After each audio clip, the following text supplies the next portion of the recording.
Hi guys, തമിഴിൽ കണ്ടില്ലേ? അത് തന്നെ സാധനം. ഞാൻ എൻ്റെ ചേട്ടൻ്റെ കൊച്ചിൻ്റെ ബർത്ത്ഡേക്ക് 45,000 രൂപ വർത്ത് വരുന്ന ഒരു കസ്റ്റമൈഡ് പെയിൻറ്റിങ് ഗിഫ്റ്റായിട്ട് കൊടുക്കാൻ പോകും. 2 കാര്യങ്ങളുണ്ട്. ഒന്ന്, ആ പെയിൻറ്റിങ് ഇതുവരെ വരച്ചിട്ടില്ല. 2, അത് വരയ്ക്കാൻ പോണത് ഞാനാണ്. അതുകൊണ്ട് ഞാൻ ഇടുന്നതാണ് ആ പെയിൻറ്റിങ്ങിൻ്റെ പ്രൈസ്. ഇതുവരെ വരയ്ക്കാത്ത ആ ഒരു പെയിൻറ്റിങ്ങിന് ഞാൻ ഇടുന്ന പ്രൈസ് 45,000 റുപ്പീസ്. ഇന്ന് മെയ് 5, മെയ് 10 കൊച്ചിൻ്റെ ബർത്ത്ഡേ. അപ്പോൾ കൊച്ചിൻ്റെ ബർത്ത്ഡേയുടെ ആ ഒരു ടൈമിൽ ഞാൻ ഈ പെയിൻറ്റിങ് വന്നിട്ട് റിവീൽ ചെയ്യും. നിങ്ങളെപ്പോലെ തന്നെ ഞാനും ആ പെയിൻറ്റിങ് കണ്ടിട്ടില്ല, ബിക്കോസ് ആ പെയിൻറ്റിങ് ഇതുവരെ വരച്ചിട്ടില്ല. അപ്പോൾ ആദ്യം ഞാൻ ആ പെയിൻറ്റിങ്ങിൽ വരയട്ടെ. അങ്ങനെ വരച്ച് ഇപ്പോൾ സമയം 2 മണി. ഇപ്പം എനിക്ക് റബ്ബർ വേണം. റബ്ബർ ഇല്ലാണ്ട് ഇനി വര നടക്കത്തില്ല.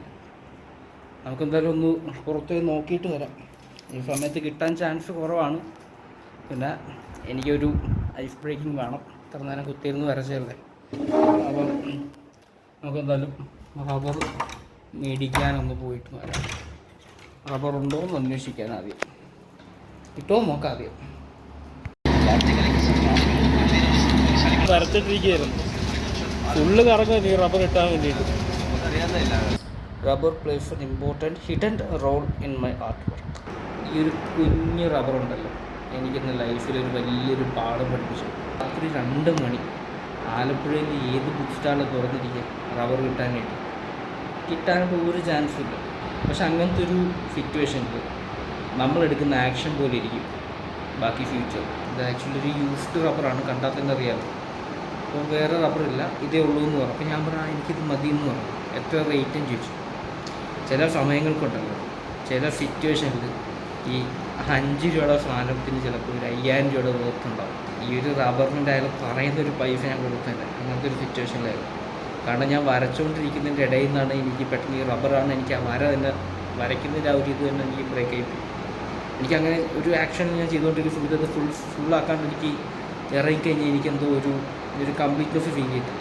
അങ്ങനെ ഒരു ഇൻകംപ്ലീറ്റ് ആയിട്ടുള്ളൊരു സിറ്റുവേഷൻ ഞാൻ ഇറങ്ങിപ്പോയതാണ് ഈ റബ്ബറിന് വേണ്ടിയിട്ട് തിരിച്ചൊന്ന് കംപ്ലീറ്റ് ചെയ്യും. ഞാൻ ആ ചേട്ടനോട് ചോദിച്ചു, ചേട്ടാ ഈ റബ്ബറിന് എന്താ വില? അയാൾ പറഞ്ഞു കുഴപ്പമില്ല, അത് നീ എടുത്തോളാൻ പറഞ്ഞു. പക്ഷേ ഈ ഒരു റബ്ബർ കിട്ടിയതിൻ്റെ ആ ഒരു എക്സൈറ്റ്മെൻറ്റിൽ ഞാൻ അവിടെ നിന്ന് ഒരു 7-up ഒരു 50 ലീവ്സും മേടിച്ചു. എന്നിട്ട് 90 രൂപ സാധനം ഞാൻ 95 ഗൂഗിൾ ചെയ്ത് കൊടുത്തു. ഓക്കെ, അങ്ങനെ അത് കൊടുത്തു. അപ്പം അങ്ങനെ അപ്പോൾ ഈ ഒരു റബ്ബറിൻ്റെ സ്റ്റോറി ഉണ്ട്. എന്നെ പഠിപ്പിച്ച പാഠം എന്താണെന്ന് വെച്ച് കഴിഞ്ഞാൽ, ചില സമയത്ത് നമുക്കൊന്നും കിട്ടത്തില്ല എന്ന് വിചാരിച്ച് നമ്മളങ്ങനെ ഇരുന്ന് പോയി കഴിഞ്ഞാൽ അത് കിട്ടത്തില്ല. പക്ഷെ അവിടെ നമ്മളൊരു റിസ്ക് എടുത്തിട്ടൊരു ആക്ഷൻ എടുത്തു കഴിഞ്ഞാൽ അവിടെ 2 പോസിബിലിറ്റീസ് ഉണ്ട്. കിട്ടും, കിട്ടത്തില്ല. അപ്പം കിട്ടുമെന്നൊരു ഹോപ്പ് വെച്ചിട്ട് നമ്മളൊരു ആക്ഷൻ എടുത്തു കഴിഞ്ഞാൽ യൂണിവേഴ്സ് അത് നമ്മുടെ കൈ കൊണ്ട് തരും. അതിൻ്റെ ഒരു എക്സാമ്പിളാണ് ഈ ഒരു rubber story. Quite interesting, inspiring for me. Finally the day has come. ഇന്ന് മെയ് 10. ഇന്നാണ് എൻ്റെ ചേട്ടൻ്റെ കൊച്ചിൻ്റെ ബർത്ത്ഡേ. ഇന്നാണ് ഞാൻ ആ വരച്ച പിക്ചർ ക്യാമറയുടെ മുമ്പിൽ റിവീൽ ചെയ്യാൻ പോകുന്നത്. ഇത്രയും പെട്ടെന്ന് 10-ാം തീയതി ആയോടെ എന്നൊക്കെ ചോദിച്ചാൽ നോ വേ. ഇതിൻ്റെ ഇടയ്ക്ക് കുറേ കാര്യങ്ങളൊക്കെ നടന്നിട്ടുണ്ട്, കുറേ ആൾക്കാരുടെ റിയാക്ഷൻസും എടുത്തിട്ടുണ്ട്. അപ്പോൾ അതിൻ്റെ ആ ഒരു ജേർണി ഞാൻ കാണിച്ചു തരാം. അങ്ങനെ 5-ാം തീയതിയിലെ പടം വരെ ഇപ്പം എത്തി നിൽക്കുന്നത് 7-ാം തീയതിയിലാണ്. ഇപ്പോൾ സമയം രാത്രി 12:30. ഓക്കെ, ഞാൻ ഒരു അവസ്ഥ കാണിച്ചു തരാം. വരച്ച് താണ്ട ഒരു പേന കംപ്ലീറ്റ്ലി തീർന്നു. 2ാമത്തെ പേന ഏകദേശം കാൽഭാഗം വരെ എത്താറായി. കാൽഭാഗമല്ല, ഒരു അരഭാഗം കഴിഞ്ഞു. ഓക്കെ, അപ്പം ഇപ്പം ഞാൻ വരച്ച് പകുതി വരെ ആയിട്ടുള്ളൂ. അപ്പോഴേക്കും 2 പേന തീരാറായി. മിക്കവാറും ഈ ഒരു പെയിൻറ്റിങ് കംപ്ലീറ്റ് ചെയ്യാനായിട്ട് 3ാമതൊരു പേന സ്റ്റാർട്ട് ചെയ്യേണ്ടി വരും. അപ്പോൾ എന്തായാലും ഇത്രയും വരച്ചത് വെച്ചിട്ട് നമുക്ക് എൻ്റെ പപ്പാനെ ജസ്റ്റ് ഒന്ന് കാണിച്ചിട്ടെ എങ്ങനെയുണ്ടെന്നൊന്ന് അഭിപ്രായം ചോദിപ്പിക്കാം. പപ്പാ, ഇത് എങ്ങനെയുണ്ട്? ഒരു അഭിപ്രായം പറ. അടിപൊളി സൂപ്പർ. 45,000 രൂപ വില വരുമോ ഈ ഒരു പെയിൻറ്റിങ്ങിന്? ഇത് ഫുള്ളായിട്ടില്ല, ഇനിയുണ്ട്. കിട്ടുന്നിടത്ത് നേരത്തെ ഡോയിൽ 45 രൂപ വന്നിട്ട് പോകുമെന്ന് പറയും. എങ്ങനെയുണ്ട് സാധനം? മൂല്യം കിട്ടണം. ഇത് ഞാൻ ജസ്റ്റ് ഗിഫ്റ്റ് ചെയ്യാൻ വേണ്ടി ചെയ്യുന്നത്. ഇതിപ്പോ ഒരു വ്ളോഗായിട്ട് എടുക്കുന്നേ ഉള്ളൂ. ഒന്ന് പോവാ അവിടെ നിന്ന്, അങ്ങനെ പൊക്കോണം അവിടെ നിന്ന്. ഇത് ഞാൻ പിള്ളേർക്ക് വേണ്ടി വരയ്ക്കുന്നതാണ്. മനസ്സിലായി. അതിന് ഞാൻ ചുമ്മാ ഇതുപോലെ വരച്ച കാശ് വേറെ വാങ്ങിക്കാനാ പറഞ്ഞത്. ശരി എന്നാ. അങ്ങനെ അന്നത്തെ ദിവസം തന്നെ എനിക്ക് വെളുപ്പിന് 4 മണിക്ക് തൃശ്ശൂരിലേക്ക് പോകേണ്ട ഒരു ആവശ്യം ഉണ്ടായിരുന്നു. അങ്ങനെ ഞാനും എൻ്റെ ചേട്ടൻ്റെ വൈഫിൻ്റെ അനിയത്തിയും കൂടെ ചേർന്ന് തൃശ്ശൂർക്ക് പോയി. അവിടെ ചേച്ചിക്ക് ഒരു ക്ലാസ് ഉണ്ടായിരുന്നു. അപ്പോൾ അങ്ങനെ ആ ഒരു ക്ലാസ്സിൻ്റെ സ്ഥലത്തേക്ക് ഞങ്ങൾ ചേച്ചീനെ ഡ്രോപ്പ് ചെയ്തിട്ട് ഞങ്ങൾ നേരെ എൻ്റെ മൂത്തേട്ടൻ്റെ വീട്ടിൽ പോയി. അവിടെ വെച്ച് ഞാൻ എൻ്റെ മൂത്തേട്ടൻ്റെ റിയാക്ഷൻ എടുത്തു. തുറന്നു വയ്ക്കോ. അത് കഴിഞ്ഞിട്ട്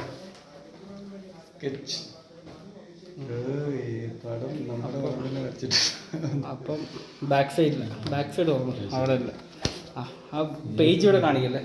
ഏത് പേജ് തുറക്കണമെന്ന് അറിയാത്തോ വീഡിയോ പ്ലാനിങ് വേണം. അടുത്ത പേജ് തുറപ്പിച്ച് അടുത്ത അല്ല അത് മൈൻഡ് ചെയ്യണ്ട. അടുത്ത എനിക്ക് വയ്യ. എന്തുകൊണ്ടത് എങ്ങനെയുണ്ട്? കൊള്ളാം, സൂപ്പറല്ലേ? പിള്ളേരെ ആരുടെ പിള്ളേരെന്താ എന്താ പിള്ളേരെ കണ്ട് തിരിച്ചറിയുന്നില്ല. ഇത് എന്റെ കൊച്ചുമോളാണ്. 2 മോന്ത വന്നതിന് 19, 20, 45.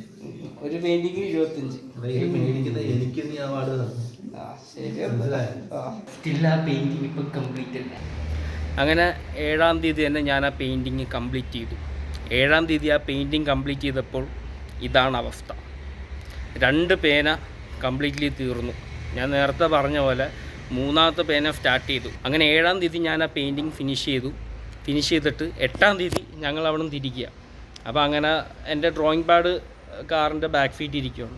അപ്പോൾ അങ്ങനെ ഞാനും എൻ്റെ ചേട്ടനും കൂടെ ചേച്ചീനെ പിക്ക് ചെയ്ത് തിരിച്ച് വരുന്ന വഴിക്ക് എൻ്റെ ചേട്ടൻ എന്തോ ഒരു കോൺഫെഷൻ്റെ ഇടയിൽ പറഞ്ഞു, ആ ഡ്രോയിങ് പാഡ് താഴെ വീഴാതെ നോക്കണം, ഇവനേക്കാളും വിലയുള്ള പെയിൻറ്റിങ് ഉണ്ടെന്ന്. അപ്പോൾ അങ്ങനെ പറഞ്ഞപ്പോഴത്തേക്ക് ചേച്ചിക്ക് ഒരു ക്യൂരിയോസിറ്റി ആ പെയിൻറ്റിങ് കാണാനായിട്ട്. ഞാൻ പറഞ്ഞു ഇപ്പം കാണണ്ട, മെയ് 10 ഞാൻ കാണിച്ചു തരാമെന്ന് പറഞ്ഞു. എവിടെ കേൾക്കാനായിട്ട് മുപ്പത്തി അപ്പം തന്നെ ഡ്രോയിങ് പാഡ് എടുത്തിട്ട് അങ്ങ് നോക്കാൻ പോയി. അപ്പം ഞാൻ കുറച്ചു നേരം ഹോൾഡ് ചെയ്തിട്ട് പെട്ടെന്ന് ഒരു റിയാക്ഷൻ അങ്ങ് എടുത്തു. ഇനി നോക്കിയിട്ട് പറ എങ്ങനെയുണ്ട്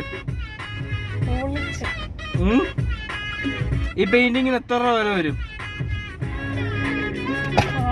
ഈ പെയിന്റിങ്ങിന്? ഞാനത്തെ വില എത്രയാണെന്നറിയാമോ? അത് ചോദിച്ചയുടെ വില. ഈ പെയിന്റിങ്ങിനായിട്ട് വില 45,000.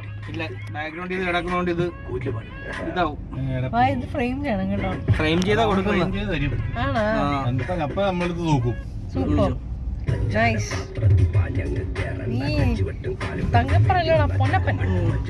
അങ്ങനെ അതാ നെക്സ്റ്റ് ഡേ 9-ാം തീയതി രാവിലെ ഞാൻ എൻ്റെ മമ്മിയുടെ റിയാക്ഷൻ കൂടെ എടുത്തു. അതൊരു ഞെട്ടിക്കുന്ന റിയാക്ഷൻ ആയിപ്പോയി. പിള്ളേരെ വരച്ച കാണണ കാണണ വാ പറഞ്ഞു പറ കാണണ.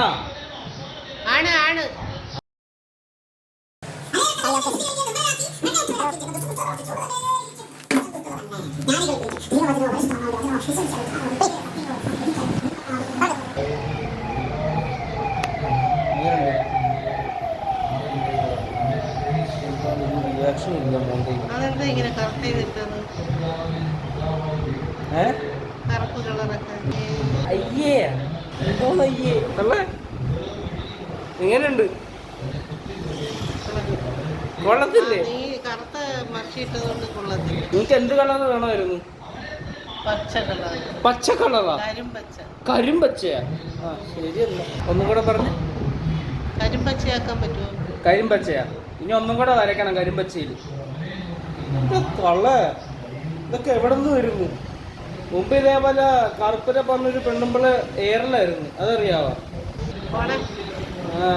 പോകും. എന്താ കറുപ്പിനെന്താ കുഴപ്പം? എന്താ കുഴപ്പം? കുറച്ച് പഴയ ആൾക്കാരാണ്, മനസ്സിലായി. അപ്പോൾ അവരുടെയൊക്കെ കോൺസെപ്റ്റിൽ ഈ ബ്ലാക്ക് കളർ എന്ന് പറയുന്നത് എന്തോ കൈൻഡ് ഓഫ് ഡെവിലിഷ് തിങ് ആയിട്ടാണ് അവരുടെയൊക്കെ ഒരു വിചാരം, മനസ്സിലായി. എന്തോ ചെകുത്താൻ്റെ ഒരു ഇതാണ്. പണ്ട് കൊച്ചിയിലൊക്കെ ചെകുത്താനാണ് മറ്റാന്ന് പറഞ്ഞിട്ട് എന്നെ കാർട്ടൂൺ പോലും കാണാൻ പറ്റത്തില്ലായിരുന്നു, മനസ്സിലായി. അതിൻ്റെ ഒരു ഇതുകൊണ്ടാണ് അങ്ങനെയൊക്കെ പറഞ്ഞത്, അല്ലാതെ ആള് റേസിസ്റ്റ് ഒന്നും അല്ല കേട്ടോ. അപ്പോൾ അങ്ങനെ മമ്മിയുടെ റിയാക്ഷൻ എടുത്തിട്ട് ഒരു 11 മണിയൊക്കെ ആയപ്പം ഞാൻ നേരെ ഫ്രെയിം ചെയ്യാൻ വേണ്ടി അവിടെ നിന്ന് അങ്ങ് തിരിച്ചു.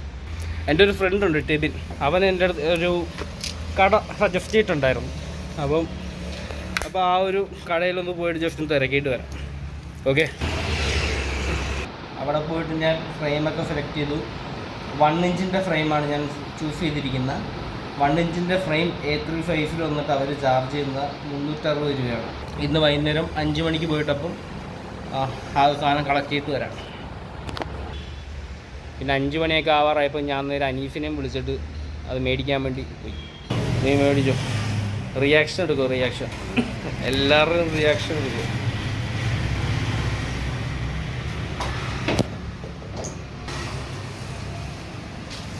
പിള്ളേരാണ്. ആ, എങ്ങനെയുണ്ട്? കൊള്ളാം. എത്ര രൂപ വെറുത്ത് ഒരു പെയിൻറ്റിങ്? ഇത് കൊടുക്കാൻ വേണ്ടിയാണ് കേട്ടത്. ഇത് കൊടുക്കാൻ വേണ്ടിയാണ്? അല്ല, ഞാൻ ബ്ലോഗ് എടുത്തോണ്ടിരിക്കുന്ന 45,000 രൂപ പെയിൻറ്റിങ് എന്ന് പറഞ്ഞ് തള്ളി കുറച്ചിട്ടാണ്. അങ്ങനെ ഇന്ന് 10-ാം തീയതിയായി. The day has come today. ഞാൻ രാവിലെ അല്ല, ഒരു ഉച്ചയൊക്കെ ആയപ്പോഴത്തേക്ക് ഞാൻ എൻ്റെ കൂട്ടുകാരന്മാർക്ക് പെയിൻറ്റിങ്ങിൻ്റെ റിയാക്ഷൻ എടുക്കാൻ വേണ്ടി ഫോൺ തൂക്കിപ്പിടിച്ച് പെയിൻറ്റിങ് കൊണ്ടങ്ങ് ചെന്നു. ഹേ ഗൈസ്, നോക്കൂ. എടാ അങ്ങനെ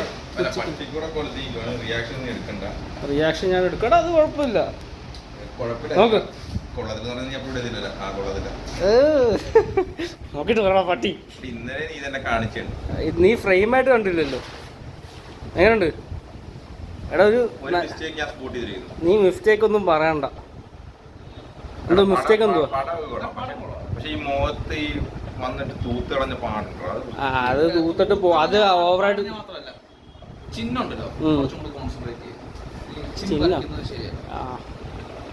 ഇതൊക്കെ കട്ട് ചെയ്യണല്ലോ പണ്ടാല്. 2 സെക്കൻഡ് വീഡിയോ കിട്ടും. പറ പറ. ഞാൻ ഗുണവും പറയും ദോഷവും പറയും. അങ്ങനെയാണ് നീ അപ്ലോഡ് ചെയ്ത്. ആ ശരി, നീ ഗുണവും ദോഷവും പറ. ദോഷം ഞാൻ ഇടിച്ചു പറ. ആദ്യം ദോഷം പറയാം. നീ പറ. ദോഷവും ഗുണം ഞാൻ വിട്ടു പറയാം. ആദ്യം ഒരു ഗുണം പറയാം. ഒന്നാമത്തെ ഗുണം, ഇത്ര നീ സമയം എടുത്ത് നീ വരച്ചല്ലോ, നീ പറയണ്ട. ഓ, ഗ്രേറ്റ് എഫേർട്ട്. രണ്ടാമത്തത് ദോഷം. ദോഷം എന്ന് വെച്ച് കഴിഞ്ഞാൽ നീ ഈ വരച്ചിട്ട് എന്റെ പുറത്തൂടെ വരച്ച കാണാവാ ഒരു പടം. എനിക്കൊന്ന് ഈ പടത്തിന്റെ അല്ല, ഇതിന്റെ മുമ്പിലത്തെ പടത്തിന്റെ പാടായി കാണുന്നത് മൊത്തം, അല്ലേ?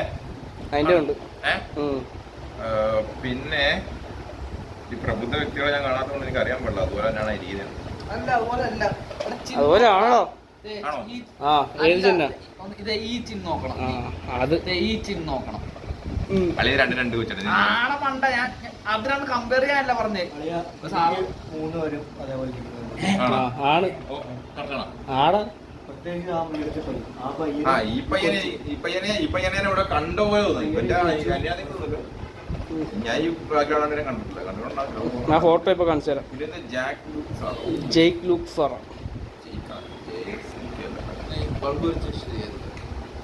എടാ അതൊക്കെ പിള്ളേരുടെ വരെയാടാ. എടാ പിള്ളേരുടെ വരെയാടാ അത്. എടാ ഇത് പ്രൊഫഷണൽ ഡ്രോയിങ് അല്ല, അത് പിള്ളേരുടെ ഡ്രോയിങ് ആണ്. ഞാനീ പറഞ്ഞത് ഈ മുഖത്തെ ഈ പാടും അവോയ്ഡ് ചെയ്തിരുന്നെങ്കിൽ കൊള്ളായിരുന്നു. പിന്നെ ഇവിടെയൊക്കെ എന്തോ അഴുക്കുണ്ട്. അത് റബ്ബ് ചെയ്തിന്റെ 3 ദിവസം. എനിക്ക് പേടിയില്ലല്ലോ നീ വീഡിയോ എടുത്തോണ്ട്. അപ്ലോഡ് ചെയ്യാത്തതും കുഴപ്പമില്ല. ഞാൻ അപ്ലോഡ് ചെയ്താലോ മോനെ? മുമ്പത്തെ വ്ളോഗ് പോലെ ഇത് ഞാൻ അപ്ലോഡ് ചെയ്യും. എന്നാലും കുഴപ്പമില്ല. എന്തോ 5 10 ആൾക്കാരെ കാണത്തുള്ളൂ. ഈ വ്ളോഗ് ചില കുറെ ആളിങ്ങനെ പോയി കഴിഞ്ഞാൽ എന്റെ ആർമി പിള്ളേര് സ്കൂൾ വിട്ട് 4 മണിയാവുമ്പോ നീ ഏറില്ല. സ്കൂളോ അംഗനവാടി അംഗനവാടിയിലെ കഞ്ഞി വെച്ചിട്ട് പിള്ളേര് വല വരും. സ്കൂളിലെ മുട്ടയന്മാരൊക്കെ കൊഴുത്ത പിള്ളേരുണ്ടാവേ. വന്നിങ്ങ വെട്ടും, കേരളം കത്തും, കത്തിക്കും, ചുങ്കത്ത് ഹർത്താല് ഉണ്ടാക്കും.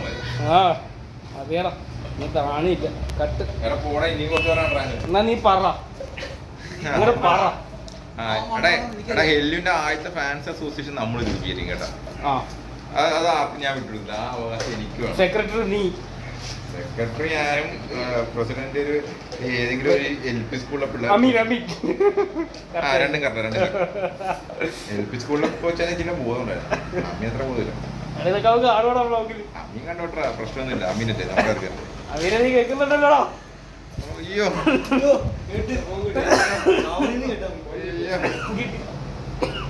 ആ മതി, ഇത്രയൊക്കെ മതി. ഓ എടാ ഞങ്ങടാ ഹോണസ്റ്റ് ഒപ്പീനിയൻ ഒന്നും കട്ടില്ല വല്ലേടാ. ആ ഞാൻ നോക്കട്ടെ, ആലോചിക്കട്ടെ. പിന്നെ ഇറങ്ങാൻ ഒരു സാധ്യതയില്ലാത്ത വ്ളോഗിനിൽ നിന്ന് സൈൻ ഔട്ട് ചെയ്യുന്നു. ഇത് ഇറങ്ങിയത് എന്ത് ചെയ്യും? ഇറങ്ങിയ ലൈക്ക് വരും. ആ ശരി. കമന്റ് ഇത് ഞാനല്ല. പിന്നെ ഇപ്പൊ എന്ത് മണ്ടാരം ചെയ്താലും ഏഴ് നിലക്കൂടെ വെച്ചു കൊടുത്താൽ മതി. ഞാനല്ല, ഓക്കെ, അങ്ങനെ ഇതാണ് അവന്മാരുടെ റിയാക്ഷൻ. സോ അങ്ങനെ എല്ലാം കഴിഞ്ഞു. ഇപ്പം സമയം 5:30 അപ്പം നേരെ ബർത്ത്ഡേ വീട്ടിലേക്ക് പോവാണ്. ഓക്കെ, അവിടെ കുറച്ച് പരിപാടിയും കാര്യങ്ങളും പണികളൊക്കെ ഉണ്ട്. അപ്പം നമുക്ക് നേരെ അങ്ങോട്ട് പോയിട്ട് ഇനി ഫൈനൽ പിള്ളേരുടെ റിയാക്ഷനും അവിടെ ഉള്ളവരുടെയൊക്കെ റിയാക്ഷനും കൂടെ എടുത്തിട്ട് ഞാൻ പടങ്ങ് റിവീൽ ചെയ്യാം. എടാ ലൂക്കാച്ചാ, ഇന്നാരുടെ ബർത്ത്ഡേ ആടാ? ഇന്നാരുടെ ബർത്ത്ഡേയാ? എടാ ലേക്കപ്പ, ഇന്നെന്താ വിശേഷം? Happy birthday to you. Second തേക്കാണ്ട് താവന്നെ തൂട്ടു വരുന്ന സാധനോ? എന്തുവാ തൂത്തു വരുന്ന സാധനം? ഞാൻ അവിടെ നിൽക്കാനാ? നീ നിന്റെ തേട്ടം വരുന്നു. Happy birthday.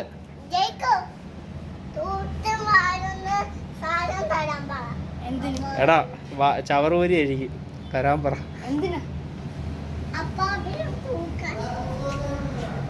ചവറുപരി എടുത്തിട്ട് വേടാ.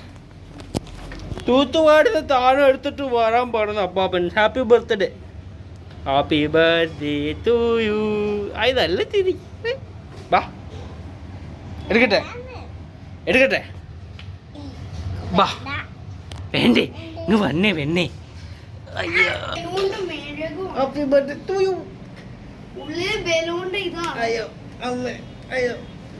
നോക്കിയാ എത്ര ബലൂണാണ് എല്ലാം പോലും പറ്റും. Happy birthday to you. Happy birthday to you. Happy birthday to you. Happy birthday to you.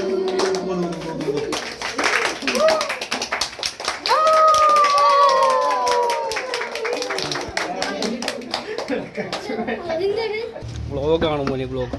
ആ പെയിന്റിങ് എടുത്ത്, ആ പെയിന്റിങ് എടുത്ത്.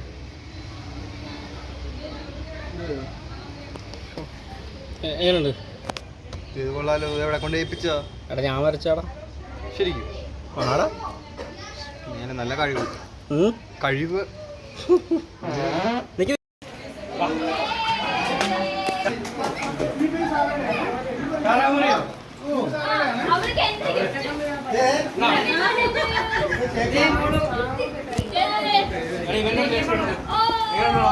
നോക്കടാ. ഇതെന്തോ ആനൊന്നും വേണ്ട.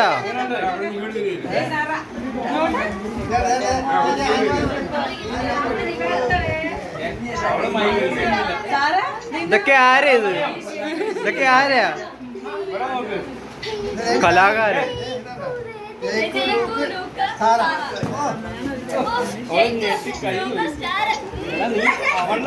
അവളെ എടുത്തിട്ടുണ്ട്.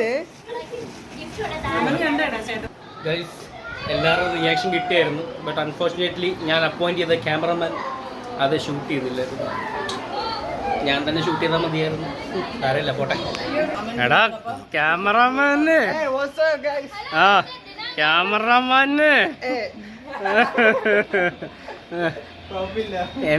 എന്താണോ എടുക്കണ്ടോ അതവൻ എടുത്തില്ല. വീഡിയോ എടുക്കുമ്പോ മുന്നൊന്ന് നിക്കണമായിരുന്നു. ആര്? അവര്. ആ very good. Hello girls, how are you? What are you eating? വേണ്ട ഇവള് ഇംഗ്ലീഷിൽ പുലിയ പിടിച്ചാ കിട്ടൂല. How is that painting? നേരത്തെ എക്സ്പ്രഷൻ ഒന്നും കിട്ടിയില്ല. ക്യാമറമാൻ കൊള്ളത്തില്ലായിരുന്നു.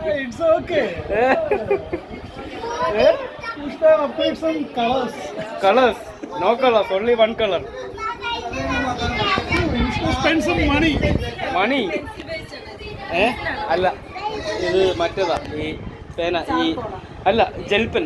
ആ 2.25 പേന ഇല്ല 2.25 പേന ടോട്ടൽ.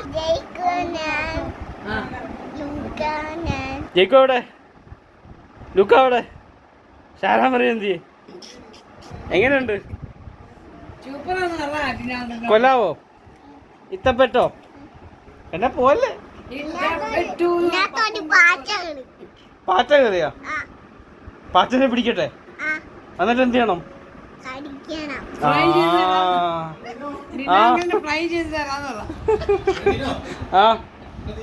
ബെസ്റ്റ് പെയിന്റിംഗ് ആര് വരച്ചതാ? ഞാൻ വരച്ചതാ. പ്രിന്റ് എടുത്താണോ? പ്രിന്റ് എടുത്തൊന്നല്ല, ഞാൻ വരച്ചടാ, ഞാൻ വരച്ചതാ. എങ്ങനെയുണ്ട്? താങ്കളുടെ റിയാക്ഷൻ ആണ് എനിക്ക് വേണ്ട. എങ്ങനെയുണ്ട്? ഇനി ഞാൻ അപ്രീഷിയേറ്റ് ചെയ്യണമായിരിക്കും. അപ്രീഷിയേറ്റ് ചെയ്യണം. ചേച്ചി മൈ ബോയ്. ഓക്കെ, എങ്ങനെയുണ്ട്? ഇത് ലൂക്കായിരിക്കും. അത് ലൂക്ക, ഇത് സാറ. സാറ ജയിക്കും. കറക്റ്റായിട്ട് കണ്ടുപിടിച്ചല്ലോ, വെച്ച് കള്ളൻ. ഡ്രോയിങ് വേണോ? ഒരു ഡ്രോയിങ്ങിന്റെ പ്രൈസ് 45,000. വേണ്ട.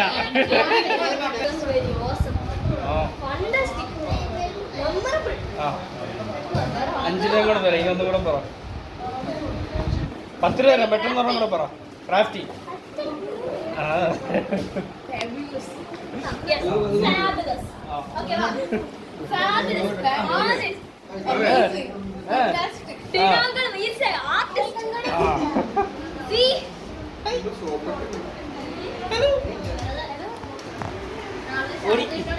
അവളെ ഓടി.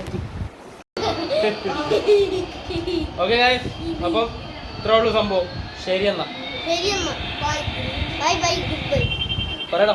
Bye bye good bye. Bye bye.